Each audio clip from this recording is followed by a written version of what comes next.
Hello friend, आज के इस वीडियो में हम लोग पेपर वन जो होता है BEE एग्जाम का यानी एनर्जी मैनेजर का, उसका हम लोग ऑब्जेक्टिव क्वेश्चन जो टोटल 50 क्वेश्चन है उसको हम लोग देखेंगे। इस वीडियो में हम लोग इसका थ्योरेटिकल पोर्शन देखेंगे, बाकी न्यूमेरिकल जो पोर्शन है वो नेक्स्ट वीडियो में हम लोग करेंगे सेपरेट वीडियो में, जैसा कि हम लोग पेपर 2 को सोल्यूशन कर रहे थे। तो चलिए बिना समय गए वीडियो को करते हैं स्टार्ट। तो यहाँ पर देखिए पहला क्वेश्चन निकल के आता है, which of the following is A primary energy source, यानी कि जो एनर्जी सोर्स होता है जैसे प्राइमरी सेकेंडरी, ये प्राइमरी सोर्स इनमें से कौन सा होता है।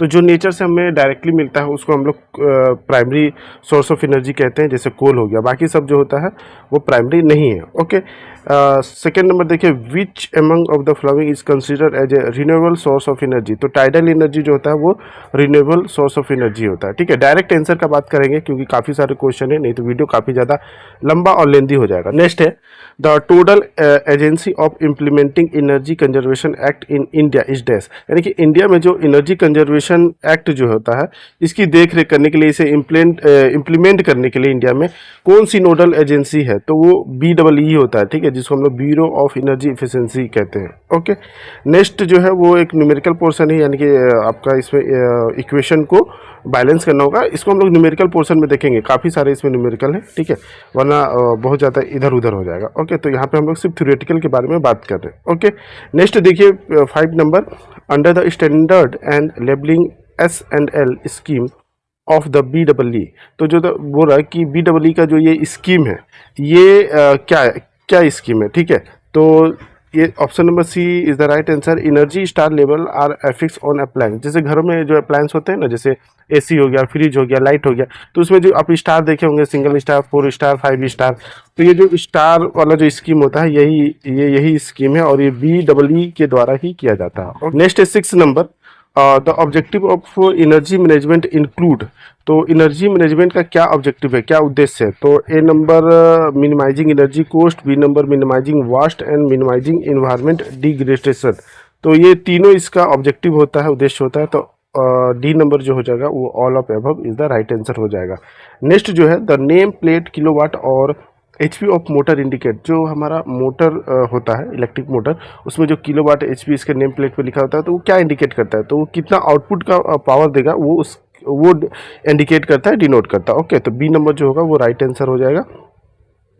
नेक्स्ट देखिए 8 number, which of the following gas है the higher global warming potential. याद रखिएगा, यहाँ पे पूछा ग्लोबल वार्मिंग पोटेंशियल पूछ रहा है, तो नाइट्रस ऑक्साइड हो जाएगा। ठीक है, कार्बन डाइऑक्साइड नहीं होगा यहाँ पे। ओके, 9 नंबर है, which of the following industry sector is not notified as a designated consumer as per EC act 2001।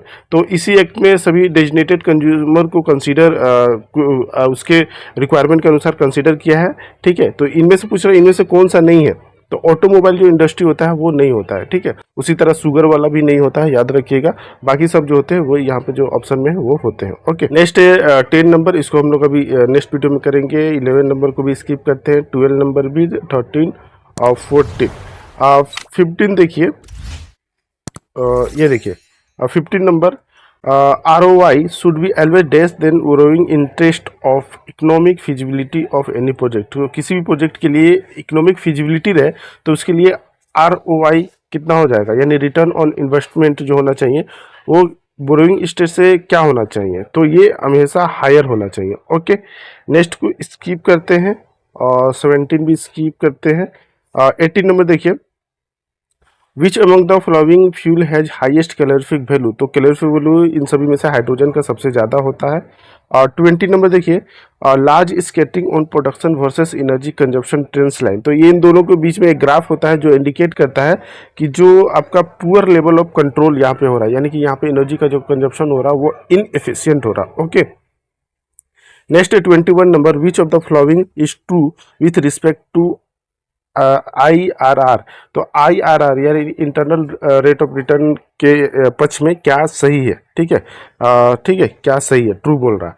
तो C number, IR is the discount rate. ये क्या है, एक तरह का डिस्काउंट रेट है eight which the NPV is, यानी कि नेट प्रेजेंट वैल्यू जो होता है इस पे 0 होता है। ओके, तो ये जो होता है ये ट्रू होता है, बाकी सभी गलत है। 22 नंबर देखिए, इसट कैन नॉट बी। इसट का मतलब होता है energy saving certificate.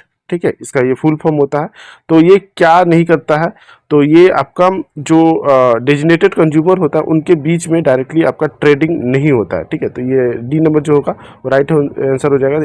इसर्ट can not be traded directly between DC, okay, DC यानी कि डेजिग्नेटेड कंज्यूमर्स।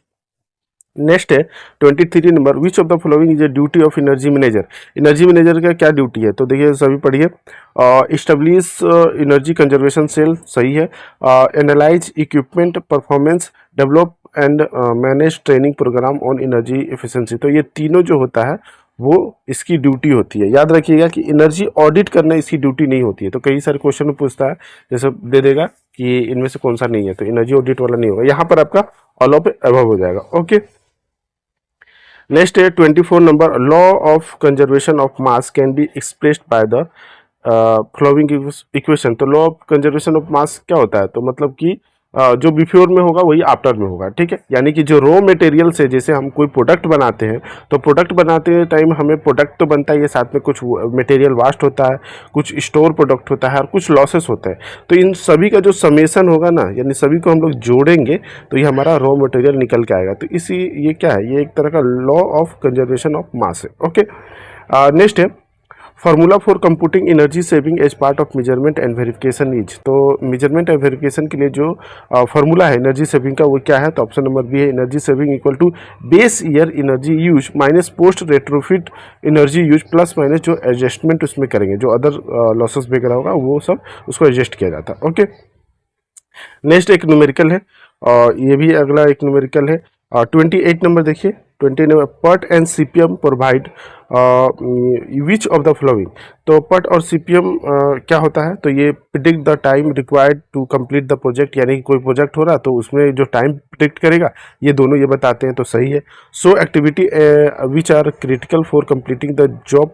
तो जो क्रिटिकल जो पाथ होगा, यानी कि उसकी कंप्लीट करने के लिए क्या एक्टिविटी होगा वो सभी शो करेगा, तो ये भी सही है। ग्राफिकल व्यू ऑफ प्रोजेक्ट, तो ये भी सही है। तो ऑल ऑफ एबव जो होगा इसका राइट आंसर हो जाएगा, ओके। नेक्स्ट है 29 number, which of the following is not a common normalising factor for industry.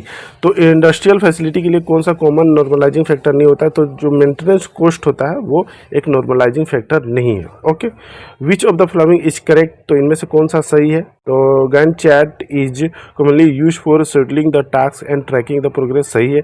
Gantt chart are developing using bar and the length of the Gantt chart should show how long the task is expected to be completed. तो तीनों जो है वो सही है, इसलिए all of the above जो होता है वो सही हो जाएगा, ओके। नेक्स्ट हम लोग देखेंगे ये 32 number, okay. In dash hot water from geothermal well from to a heat exchanger where the hot water is used to heat a working fluid with low boiling temperature. तो बोल रहा कि ये जो फिनोमेना होता है वो कहाँ पे होता है, तो ये आपका बाइनरी साइकिल जो पावर प्लांट जो होते हैं, ठीक है, बाइनरी साइकिल पावर प्लांट उसमें ये होता है, okay. 33 number, upon doubling the length of wind turbine blade the power generation. बोल रहा कि आपका जो विंड टर्बाइन होता है उसका ब्लेड को हम लोग डबल कर दिए तो इसका पावर जनरेशन पे क्या इफेक्ट आएगा, तो पावर जनरेशन जो होगा ना उसका स्क्वायर हो जाएगा, यानी कि दो डबल करने हैं तो दो का स्क्वायर यानी कि 4 गुना इंक्रीज कर जाएगा। वहीं अगर पूछता कि अगर हम इसका आरपीएम को डबल कर देते, ठीक है, यानी कि हम उसका स्पीड को डबल कर देते तो क्या इफेक्ट पड़ता पावर जनरेशन पे, तो वो क्यू का इफेक्ट पड़ता, ठीक है, यानी कि अगर डबल कर देते तो क्यू का इफेक्ट मैंने 8 गुना जो पावर है वो बढ़ जाता। तो याद रखिएगा अगर ब्लेड का डबल करने पूछेगा तो स्क्वायर वाला हो जाएगा, और अगर आरपीएम डबल करेगा तो आपका क्यू का हो जाएगा, ओके। वो भी आपके क्वेश्चन में पूछते हैं। नेक्स्ट है dryness fraction of dry saturated steam, यानी कि अगर कोई ड्राई सेचुरेटेड स्टीम है तो उसका ड्राइनेस फ्रैक्शन क्या होगा। ड्राइनेस फ्रैक्शन कहने का मतलब है वो स्टीम कितना ड्राई है, तो 1 होता है। 1 का मतलब है कि पूरी तरह से वो चीज़ें ड्राई है, okay. 35 number, speed of wind at which wind turbine shut down automatically so as to avoid damage is known है। बोला कि विंड जो टर्बाइन है वो कौन से स्पीड पे ऑटोमेटिकली बंद हो जाता है, तो इसको हम लोग कहते हैं कट ऑफ विंड स्पीड, ठीक है। नेक्स्ट है 36 number, power derive from the flowing water is, जो वाटर फ्लो कर रहा उससे जो हम पावर डिराइव करते हैं वो किसके डायरेक्टली प्रोपोर्शनल होता है, तो वो फ्लो रेट और हेड दोनों के डायरेक्टली प्रोपोर्शनल होता है। 37 नंबर देखिए, for a proton exchange membrane fuel cell, ठीक है, तो ये एक तरह का फ्यूल सेल है। तो बोला कि इनमें से कौन सा सही है, यानी कि एनोड में क्या होगा और कैथोड में क्या होगा, इस तरह के फ्यूल सेल में। तो एनोड में याद रखिएगा हाइड्रोजन होता है और कैथोड में ऑक्सीजन हो जाता है। ओके, नेक्स्ट है 10 unit of inner electricity are equivalent. तो 10 यूनिट पूछा है, यानी कि 10 किलोवाट आवर का इलेक्ट्रिसिटी जो होता है वो कितना किलोवाट का होता है। तो याद रखिएगा 1 किलोवाट आवर का होता है 860, तो 10 का पूछा यानी 10 से मल्टीप्लाई कर देंगे तो 8600 किलो कैलोरी हो जाएगा। Okay, 39 number, factor influencing energy consumption in any organisation include, तो operational hour, unit production and uses behaviour, तो ये सभी जो होते हैं वो फैक्टर करते हैं। Okay, which when the evaporation of a water from wet substance is zero, ठीक है, अगर वेस्ट सब्सटेंस है उसमें इवेपोरेशन अगर जीरो हो रहा तो डेट मीन्स उसका रिलेटिव ह्यूमिडिटी जो होता है वो 100% होगा। तो अगर कहीं पे अगर रिलेटिव ह्यूमिडिटी 100% होता है, इसका मतलब है कि वो पूरी तरह से सेचुरेटेड है, ठीक है, उसमें पूरी तरह से मॉइस्चर है, अब वहाँ पे इवेपोरेशन नहीं हो सकता।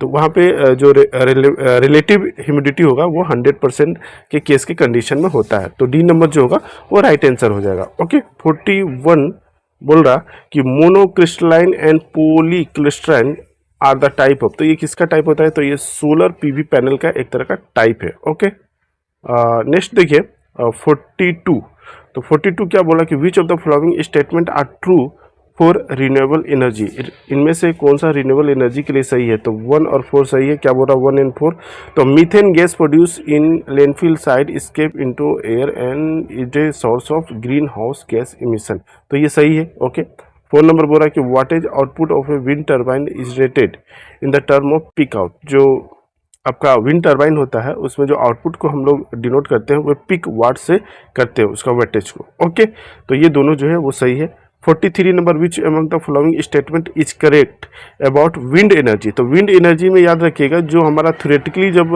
हम बात कहेंगे तो जो हमें एयर जो मिलता है उसका आपका 59% ही इलेक्ट्रिसिटी में कन्वर्ट होता है, तो सी नंबर जो होगा वो राइट आंसर हो जाएगा। 44 बोल रहा है कि select the incorrect statement related to energy basic, तो इनमें से कौन सा यानी कि गलत है एनर्जी बेसिक के रिस्पेक्ट में, तो pump is used to move the fluid in process of natural convection, तो ये गलत है, नेचुरल कन्वेक्शन के लिए नहीं होता। Okay, 45, paper industry in Ghaziabad got its boiler audit and reported generated, तो ये एक केस बोल रहा है, ठीक है, कि आपका ये पेपर इंडस्ट्री है गाजियाबाद में, तो यहाँ पर आपका boiler audited and report generate होगा। तो ये बोल रहा कि ये स्टेटमेंट जो क्या रिफर करता है, तो ये टारगेटेड एनर्जी ऑडिट के को रिफर करता है। Okay, select wrong statement of financial analysis, तो फाइनेंशियल एनालिसिस के रिस्पेक्ट में इनमें से कौन सा गलत है, ठीक है, तो डी नंबर जो है वो राइट आंसर है। Depreciation and payback